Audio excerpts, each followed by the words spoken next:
mapawihang malaya at mapagpalayang umaga sa ating lahat. At ngayon ay inaanyayahan ko kayong tumuloy sa aming tindahan ng kapalaran. At kumusta naman kayong lahat? Ayan, kinagagala kong malaman na kayo ay ayos o mabuti sa panahon ngayon. At alam niyo naman na maraming nangyayari, ngunit masaya akong malaman na kayo ay nasa maayos na kalagayan sa ngayon. At dahil nga sa sisimula ko, kabubukas pa lamang ng aming tindahan ng kapalaran, ay syempre magkakaroon muna tayo ng palaro. Isang palaro na kung saan ay bibigyan kayo ng parang pagbibigay ng enerhiya upang magsimula tayo sa ating gagawing pagtambay sa ating tindahan. Sa ating pagsimula sa ating palaro ay inaanyayahan ko na tumayo ang lahat at ihawi ang ating mga upuan sa tabi upang ang aking mga suki, ang aking mga buyers, ang aking mga miners ay doon kayo magmumula sa bandang likuran.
Guess the beauty. At yan, guess the beauty. Ang mechanics ng laro nito ay, alam niyo naman, di ba, alam natin yung level or yung law of manifestation. Yung sinasabi natin na, ay pasado beauty, sana magkajowa na beauty, di ba? Yun yung law of manifestation natin. Ginagamit natin yun upang makamit natin kung ano yung ating hinihiling. Kaya naman ngayon, nagtanong ako ng survey. Survey sa aking mga kilala, sa aking mga nakasasalamuha. At meron tayong tatlong kategorya. Una ay sa akademiko, pangalawa ay sa love life, at pangatlo ay sa career. Dahil alam ko namang alamin na kung ano ang mga malimit na ginagamit sa mga beauty na iyan. Di ba?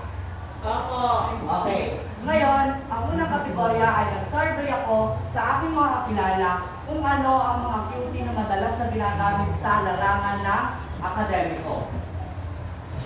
Ang letter A, pasado beauty. Sa letter B, laptop beauty. Sa letter C, printer beauty. At sa letter D, honest beauty. Pag-uunahan lamang kayo kung pag sinabi ko isa, dalawa, tatlo, takbo, kung ano ang pinakamaraming kasagutan sa ating survey. Isa, dalawa, tatlo.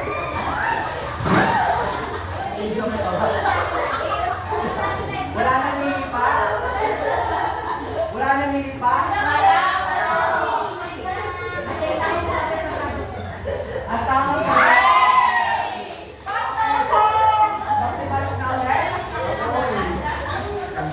Ang ating ikalawang kategorya ay tungkol naman sa love life o pag-ibig. Siguro marami nang makakatama dito. Nagkaroon ako ng survey sa aking mga kakilala at ang lumabas ay ang 4 na beauty. At alin kaya sa 4 na ito ang may pinakamaraming sumagot? A. Jowang beauty. Sa letter B, makalaya beauty. Sa letter C, crush back beauty. At sa letter D, makamove on beauty. Isa, dalawa, tatlo, takbo!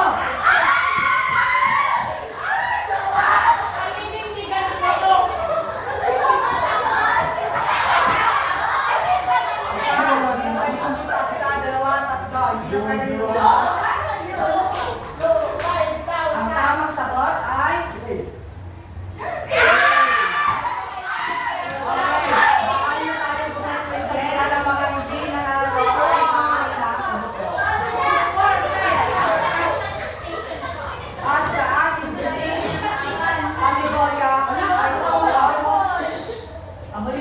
ay tungkol sa career.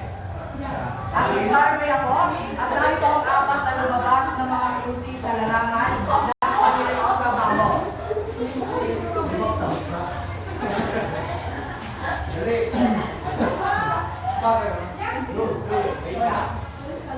Left lang A, maging mayaman beauty. Left lang B, makapag-ibang bansa beauty. Left lang C, maging guro beauty. At left lang D, maging farmer sa Japan beauty. Isa, dalawa, tatlo. Dito na ako. Okay, titingnan natin. Ang tamang sagot ay mayaman beauty. Ayan, maraming salamat. At pinabalik ko ang mga maaari na ibalik ang mga kapuan muli sa gita.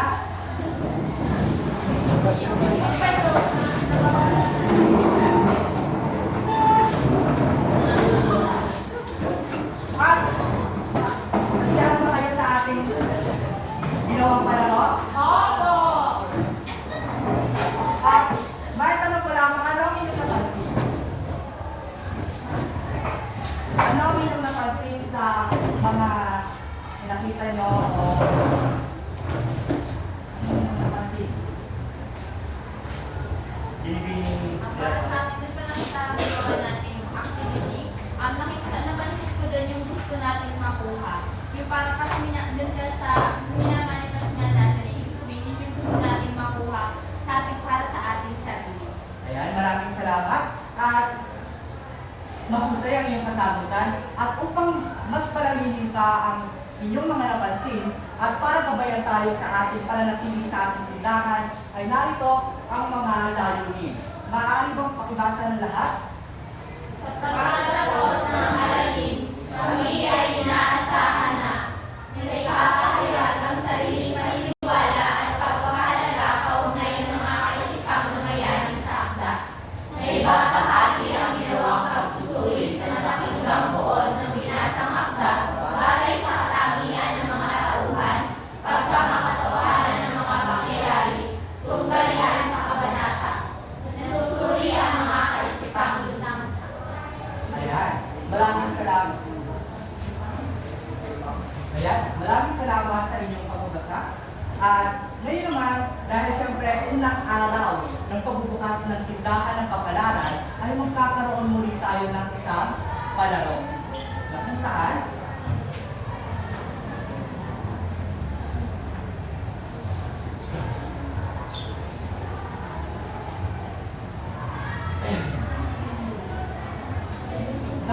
ang palarong ito ay tatawagin nating tapatan sa tambayan. Bakit kaya tapatan sa tambayan? Dahil, alam naman natin na ang tindahan ng isang tambayan din. Kaya naman ito'y tapatan dahil maglalaban. Kaya naman, humihingi ako ng apat na voluntaryong mga mag-aaral na pupunta dito sa unahan. Apat lamang. Apat lamang na voluntaryong mag-aaral.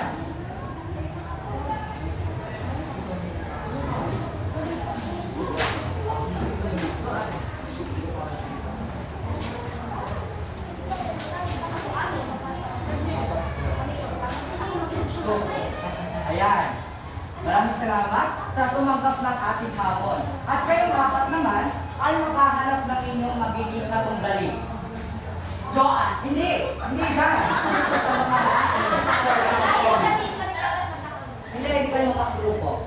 Mahanap na kayo ng katumbali ninyo. Nagtahan tayo.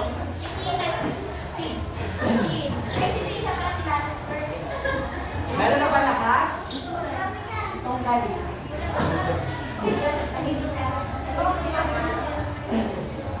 Ayan. Mukhang meron na lahat. Sino unang pares? Pakitaas ng kamay. Sino gusto ng pares? Unang pares, dito muna. Dito.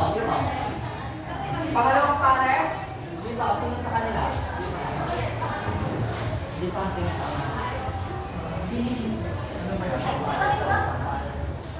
Sa apat na pares. At kaapat na pares.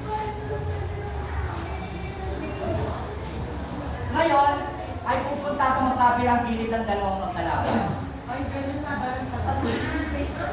Ang gagawin dito ay mayroong lalabas na salita. na kung saan ay hahanapin ninyo ang kahulugan nito gamit ang basic na kaalaman lamang sa siknayan ng matematika. Iyon yung pagdalagdag at pagbabawas ng mga larawan at ng mga salita upang makuha ang kasing kahulugan ng sinasabing salita. At kung sino makahula ay hindi na siya magbibigay ng halimbawa ng pangungusap na gagamitin ang salitang pinahuhulaan. At kung sinong talo, ang siya magbibigay ng halimbawa ng pangungusap na nagamit ang salitang pinahuhulaan ang kasing kahulugan. Ready na ba? Meron lamang 10 segundo para mahulaan ang tamang sagot. Handa na? Pakipalakpak na kung handa na. 10 segundo lamang to.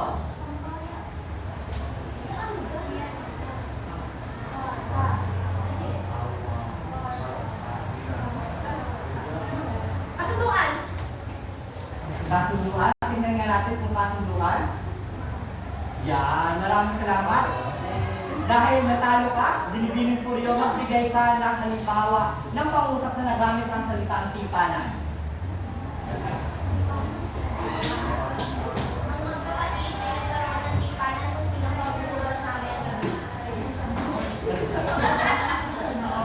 Ayan, maraming salamat. Maaari na kayong pumupong dalawa. Ang sunod naman na pares.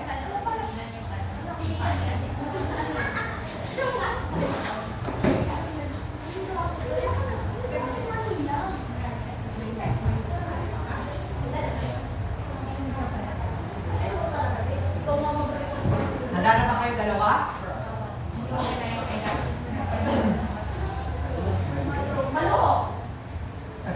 Ayan, tingnan natin kung tama ang maluho. Maluho. Ayan, dahil talo ka Binibining Evangelista, pakigamit ang nakisalaya. Let's go.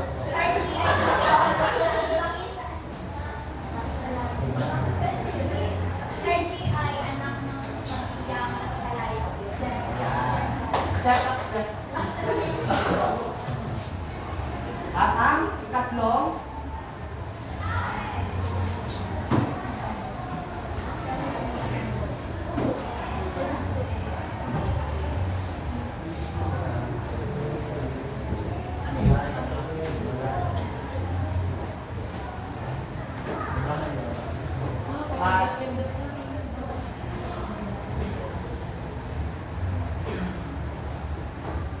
handa na ba ang ating ikatlong pares?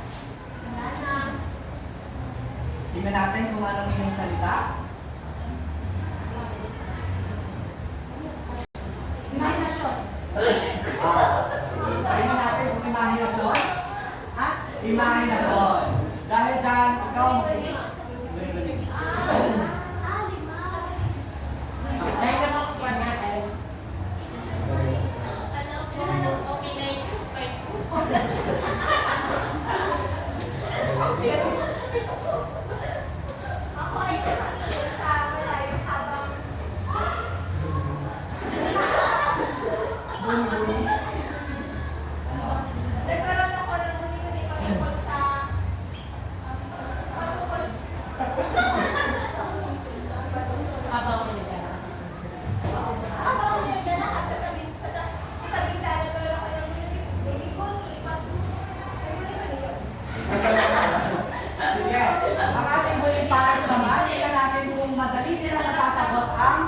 salita. Go.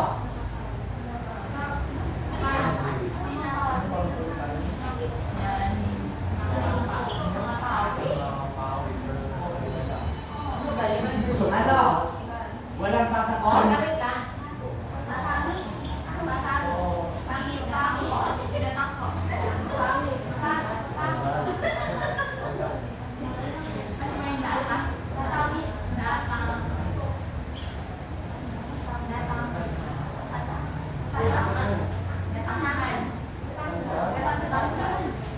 Sino sasagot?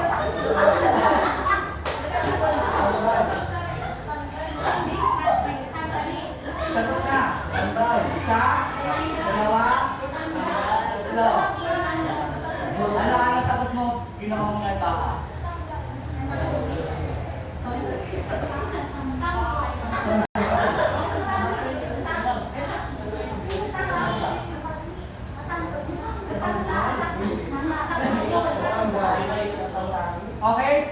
tamang sagot ay natanggal.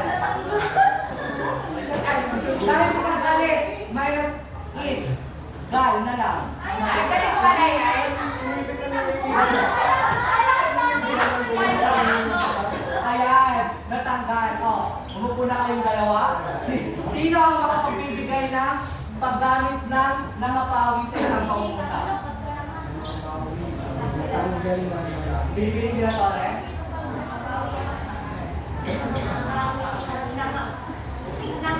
Nangabawi ang sakit na aking naramdaman noong nakausap ko siyang muli. Ayan, mahusay. Tama ang paggamit ng mga salita sa pangungusap. At, ayan, dahil nga siyempre magpapatuloy ang ating kasiyahan, ay dumako naman tayo sa, alam naman natin na ang tindahan ay ito rin ang tila ng sara ng mga, chismis, ng mga marites. Kaya naman, yung grupo ni na Marisol, ni na Aling Marites, ni Aling Maripe, at ni Aling Marilu ay lagi na lamang nakatambay sa aming tindahan. At lagi nilang tinatanong, Mars, anong latest? At dito, para malaman natin ang latest, ay kailangan natin magkaroon ng tsikahan sa tindahan. At dito sa tsikahan sa tindahan na ito, ay papangkatin kayong lahat sa apat. Papangkatin kayong lahat sa apat at kayo ang magbibigay sa amin kung ano nga ba ang latest at kung ano ang pwede namin makuha sa tindahan ng kapalaran. At narito ang bawat pangkat. Ang pangkat Marites, si Alzate Trisha, Buol, Canaval Christine, Curiado Sunshine, Corona Francis. Magsama-sama doon. Magsama-sama doon. Wait lang. Magsama-sama doon. Masabi mo na. Dapat mo ako.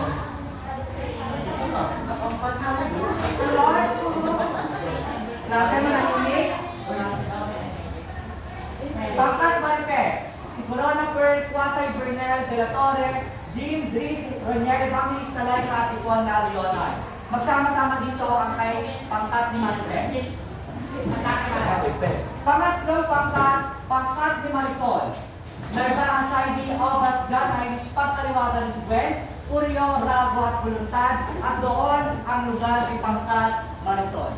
At panghuli, ang pangkat naman ni Marilu, Lopez Jaylon, Masito Bianca, Manuel Nicole, at Maranan Zahir at Helgar, si Roma. Dito naman ang lugar nilang pangkat. Ayan, nasa lugar niyo ba kayo?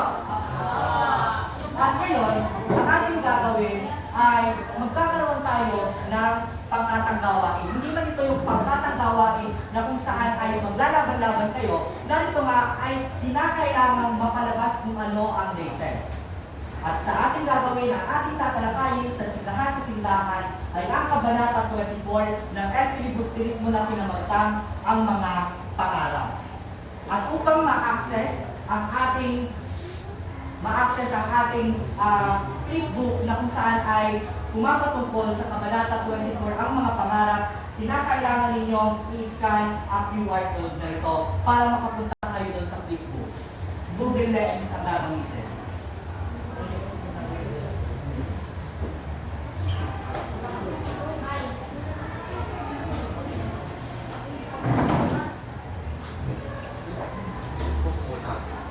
Flipbook lang muna ito.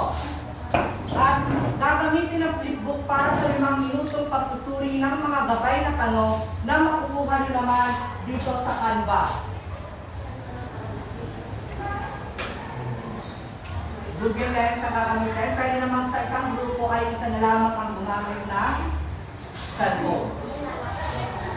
Isa para sa flipbook at isa para sa Canva, dahil ang Canva ay magiging lungsaran ng inyong mga kasagutan. Kinakailangan nyo itong gawin dahil dito iikot kung ano nga ba ang latest sa tsikahan sa tindahan. Nabuksan na ba ang QR code?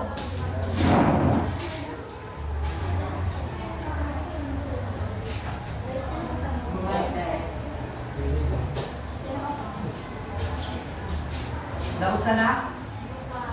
Sa kada grupo. Ang pangkat ninyo, meron na ba nakapagbukas ng QR code? Sa pangkat ninyo, meron na? Okay. Sa pangkat dito, meron na? Okay na. At ang isang cellphone naman ay gagamitin upang i-scan ang Canva. Dahil dito ilalagay kung ano nandito din kung ano ang gabay na tanong at dito ilalagay ang inyong kasagutan.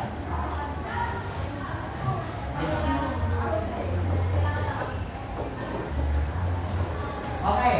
Ngayon ay magsisimula na ang inyong 5 minuto para sa pagbabasa ng Kabanata 24.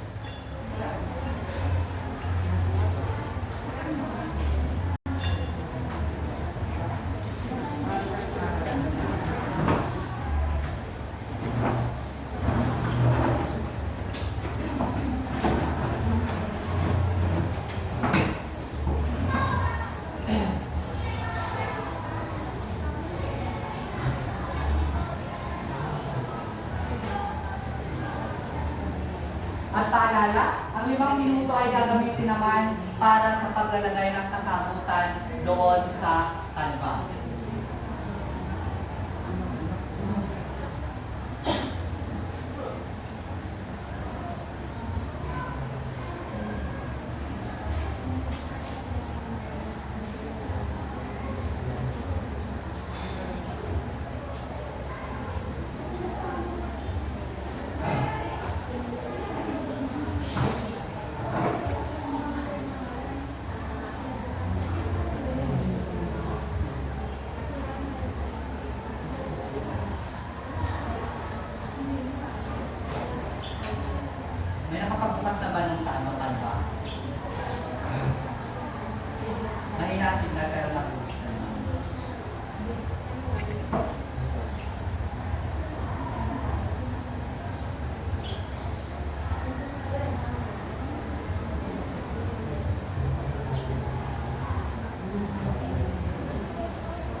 kayo 5 minuto.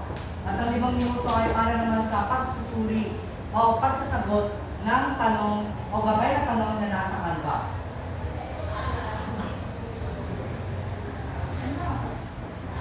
At pipili kayo ng inyong magiging pinatawan upang ipaliwanag kung anong inyong nasuri, kung anong inyong napag-usapan at maibahagi sa buong klase.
Pumalakpak ang tapos na.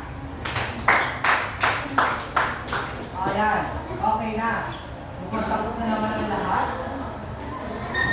At ngayon, para masabi kung ano nga ba ang chika o kung ano ang latest tungkol sa Kabanata 24 ng Ethnobustilismo, ang mga pangarap, syempre uunahin natin ang pangkat ni Marites. At sinong inyong magiging tagapag-ulat ng inyong nasaliksik? Okay.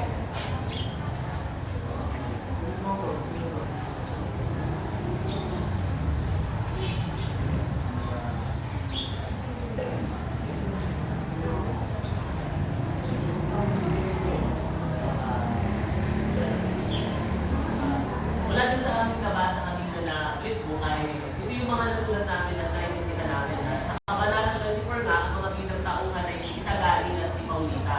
Na kung saan nga ay si Isagaling isang lalaking may pangarap sa bayan, si Paulita naman ay isang babae walang tiwala sa kakayanan ng iba. At sa lipunan, si Isagaling ay representasyon ng mga Pilipino na naghahangat ng kaunlaran sa kanyang sariling bayan at samantalang si Paulita naman ay ang mga Pilipino na dahil nasa may kaya at pribilehiyo ay hindi na nagtiwala sa pangarap ng mga tao na sisikap na tumulan. Ayan, maraming salamat. Dahil dyan, tumayo ang lahat at bibigyan natin sila ng magaling clap. Nagkalamang magaling clap. Isa, dalawa. Isa, dalawa. Ang galing. Isa, dalawa. Ang galing. Isa, dalawa. Ang galing, galing. Nakuha ba?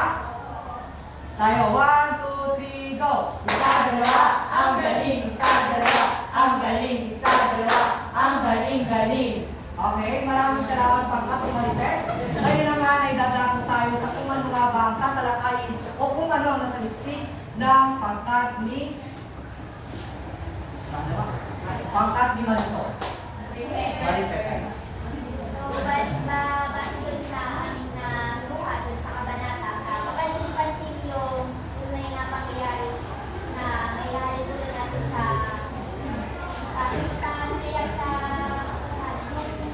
meron tayo lahat tama kaya hindi lamang para sa sarili natin at para sa bayan.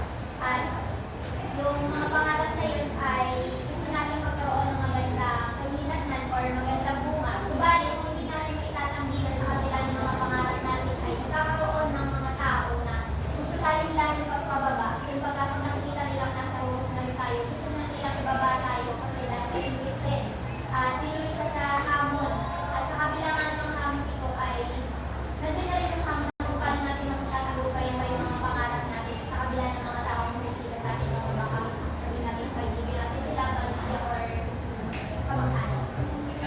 maraming salamat, pangkat ni Marites.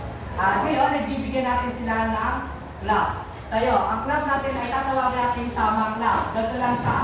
1, 2, 1, 2, may tama ka. Okay, 1, 2, 3, go. 1, 2, 1, 2, may tama ka. Ayan, maraming salamat. At ngayon naman ay tumakbo naman tayo sa pangkat ni Marisol. So, ay, base dun sa aming nasaliksik, sa pagbabasa namin dun sa kabanata, ay ang nasaliksik namin na tunggalian ay tungkol sa tao laban sa tao. Dahil babasin naman natin na ang panganalaman natin ay sila Paulita at saka si Isagani, na kung saan ay si Isagani nga ay nataas sa pangarap sa kanya sarili at naging sa bayan.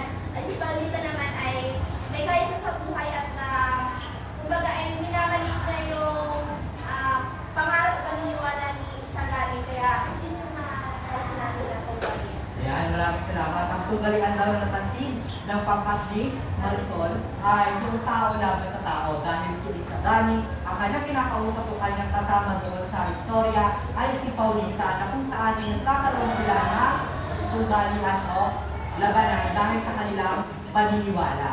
Ayan, maraming salamat at magsitayo tayong lahat at bibigyan natin ng the best clap ang pangkat ni Marisol. Ganito ang the best clap.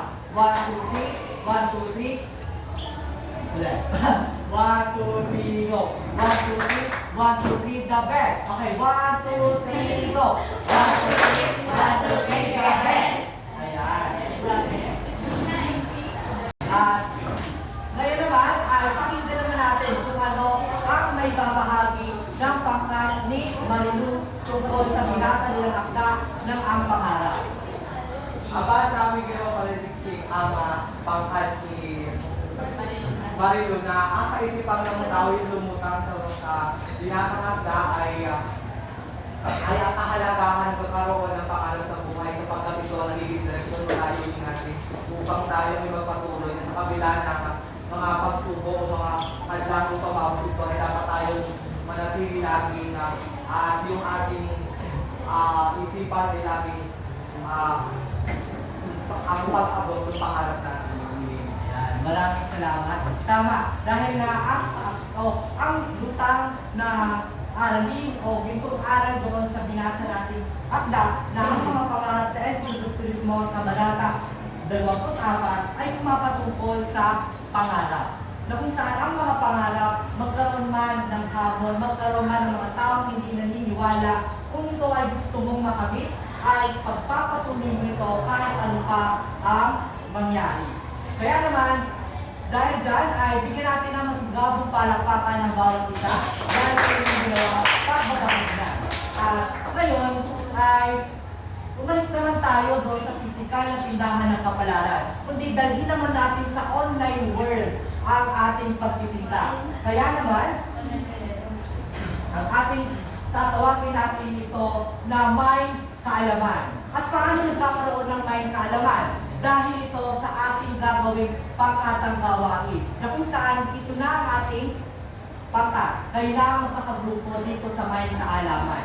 At yung may kaalaman na ito ay yun nga, magmamain kayo. Magmamain, ngunit hindi mga bagay ang imamain nyo. Ang imamain nyo ay yung mga kasama kong live seller din.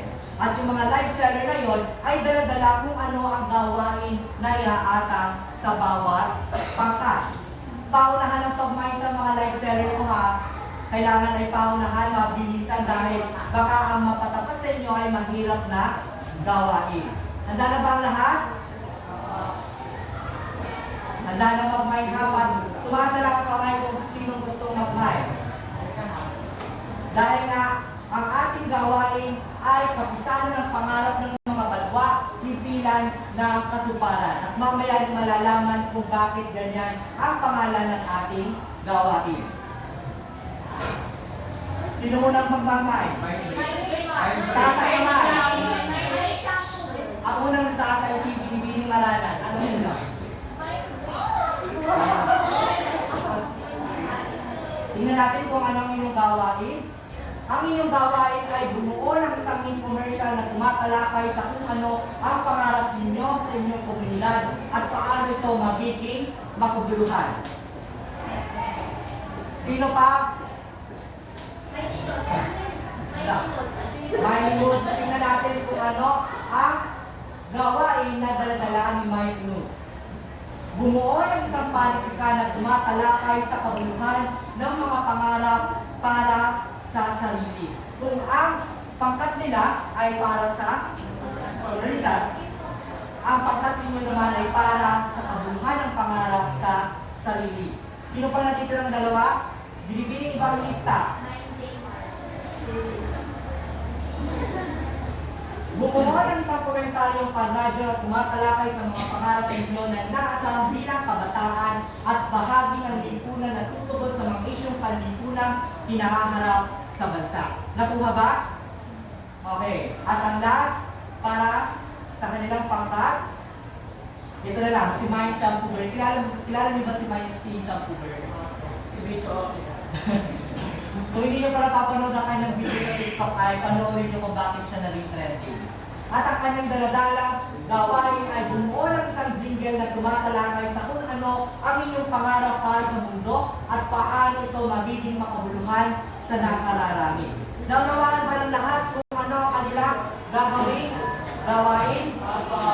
Ayan, binibigyan ko kayo ng 5 minuto upang gawin o pagplanuhan kung ano yung gagawin o kanyong ipepresenta at bibigyan ko lamang ang bawat grupo o pangkat ng 3 minuto para ipresenta ang inyong ginawang output.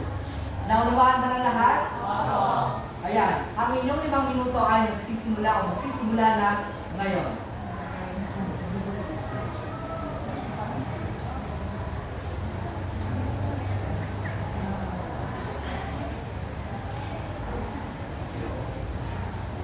At karagdagan nga pala, ang pangkat o ang mamatahang pangkat ninyo ay ang pangkat ni Marites ay pangkat ni Maripe, ang pamarkahan. Samantalang ang pangkat naman ni Maripe ay pangkat ni Marisol, ang pangkat ni Marisol ay pangkat ni Marilu, at pangkat ni Marilu ay pangkat ni Marites. At yan, ang pangkalahatang kriteria nilalaman 10 puntos, ang presentasyon ay 5 puntos, at ang kooperasyon ay 5 puntos. Ngayon, ang 5 minuto nyo ay nagsisimula na.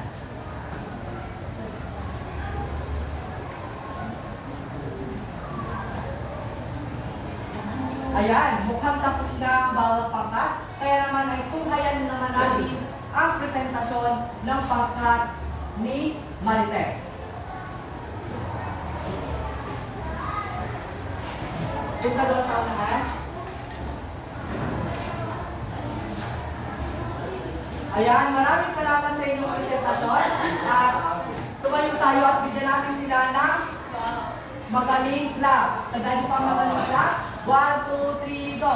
1, 2, ang galing! 1, 2, ang galing! 1, 2, ang galing, galing! Ayan, maraming salamat. Ngayon naman ay dumato tayo sa pangkat ni Maripe. Ayan, mahusay. At ang inyong presenta. Ngayon naman ay bigyan natin sila ng mahusay clap. Ang mahusay clap ay ganito. 1, 2, 1, 2, mahusay. 1, 2, 3, go.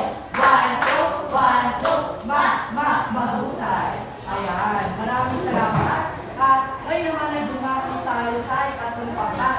Ang pangkat ni Marisol. Pangkat ni Marisol, maaari na kayo pumunta sa unahan at ipakita kung ano ang inyong presentasyon.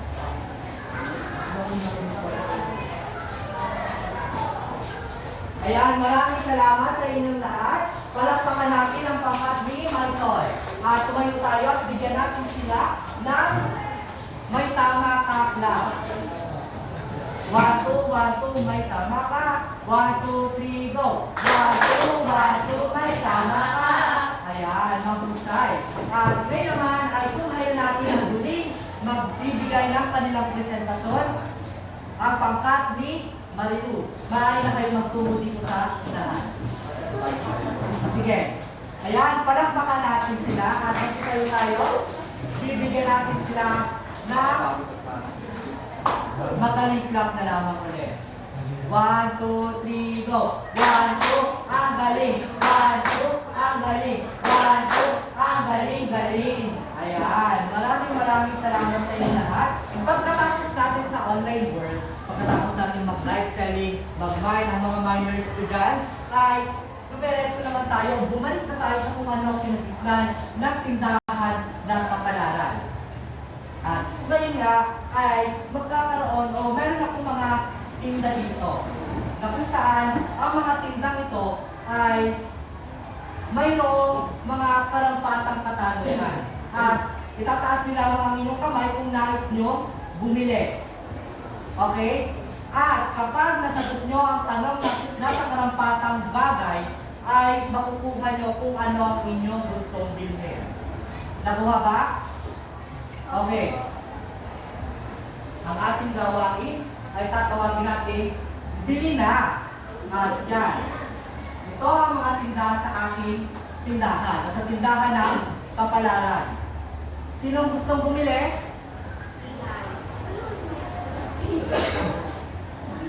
Sinong gustong bumili? Jaylon. Pansit Canton. Pansit ka doon ang gusto mong bilhin. Okay, tingnan natin kung ano ang katanungang nakaakla sa pansit kanto. Sa iyong pananaw, ano ang nag-uudok sa tao na magkaroon ng pangarap at bakit ito mahalaga?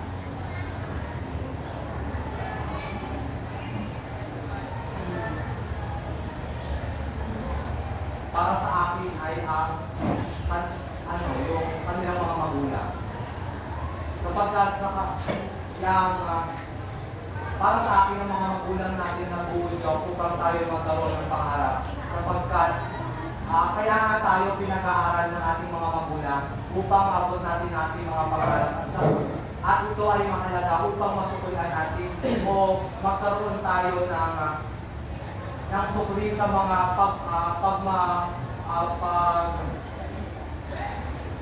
mga kabutihan at pagmamahal at sakripisyo ng ating mga magulang. Yan. Maraming salamat. Pahusay ang iyong kasagutan. Kaya naman, matatanggap mo ang pansit kanto.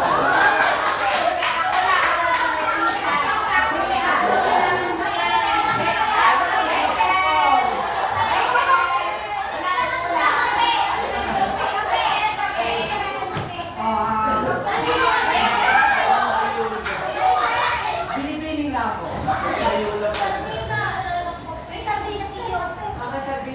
Ano ang yung bibili? Sardinas para kayo lang pa. Bilang tao, maraming hindi naniniwala sa iyong mga pangarap, tulad ng mga kaulita sa iyong paligid. Sa ganitong sitwasyon, may pagpapatuloy mo bang maabot ang iyong pangarap?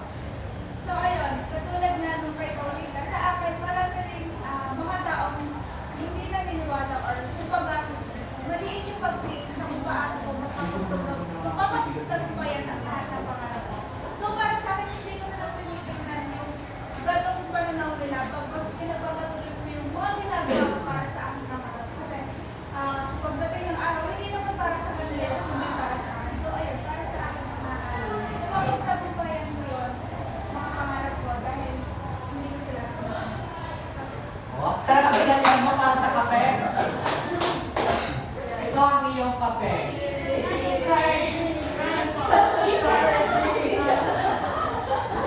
At ang bagay, sige, inom mo. Sa tingin mo, saan ka dadalhin na iyong mga pangarap? Dadalhin ako sa, syempre lahat naman tayo ay matataas ng ating pangarap at siguro, lahat naman tayo may iba't ibang perspektibo kung saan tayo dadalhin ng ating pangarap. Siguro, inaasam ko yung mas malayo pa sa inaasam ko. Kasi, mas masarap mangarap na mas sobra pa sa yung way ni Lord. Parang doon na lang ako sasabay na lang ako sa flow. At naniniwala naman ako sa kakayahan ko na kaya ko gawin tulad makakaya ko. Although marami tayong pagsubong problema na dumarating, pero hindi natin nakakalimutan na lumaban muli, bumangon. At siguro, maaasam ko yun. Ayan. Maraming sa ginagawa pa. Masigabong para pa ang siguro. Maraming wala ang libo. Kaya palakpak na lang. Ito rin.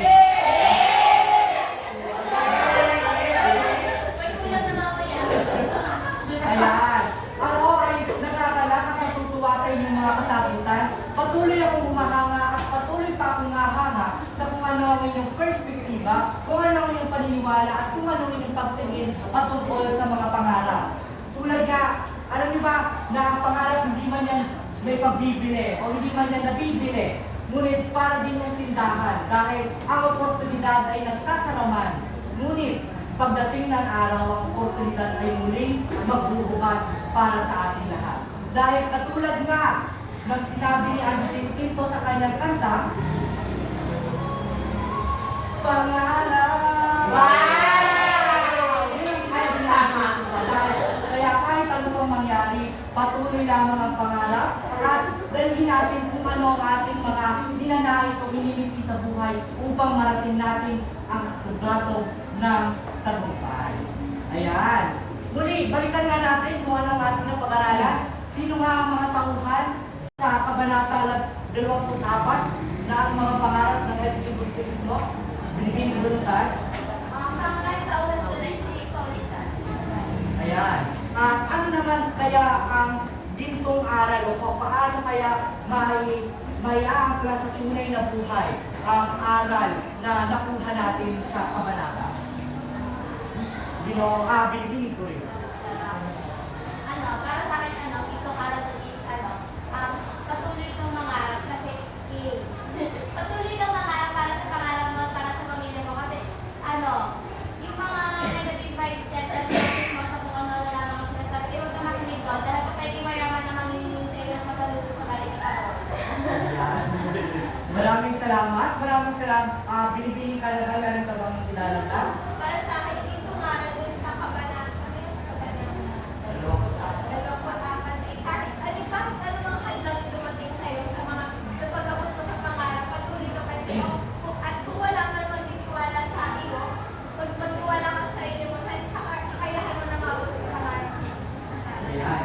At dahil na natapos na ang ating pagbibigay ng pananaliksik, pagdalumbat sa kung ano nga ba ang nakapaloob sa Kabanata 24 na may titulo ang mga pangarap sa Epibusterismo, ay magkakaroon na tayo ng pagtataya. At ang pagtataya ay isesend sa inyong messenger dahil ito ay naka-Google Form.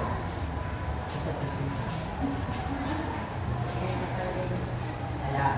Isesend ang link sa inyong Google, sa inyong messenger at doon ninyo i-access ang 5 katanungan patungkol sa ating tinalakay sa umaga ito.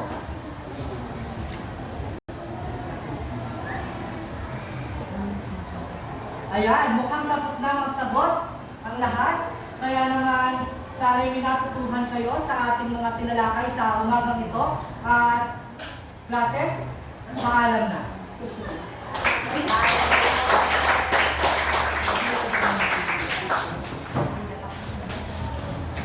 Ang hindi ko